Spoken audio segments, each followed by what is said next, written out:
Semua ini sudah masuk dalam perhitunganku. Sudah cukup, jangan mulai lagi dengan omonganmu itu. Ini bukan saatnya untuk kehilangan kendali. Itu sekarang saatnya panik. Posisiku tergeser, keadaan berantakan, dan semuanya bermula sejak kamu datang. Sejak aku datang, kalau kamu tidak sejak awal berusaha menjatuhkanku. Oh, iya. Kalau kamu tidak datang bawa janji besar dan langsung mengambil perhatian semua orang. Jangan bicara soal perhatian, karena ulahmu keadaan sekarang justru makin tidak stabil.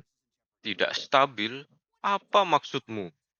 Di luar sana ada kepentingan besar yang sedang bergerak, dan aku datang membawa arah yang jelas. Hanya aku yang tahu bagaimana menghadapi ini. Dan kamu justru menghambat semuanya. Kamu cuma cari suara.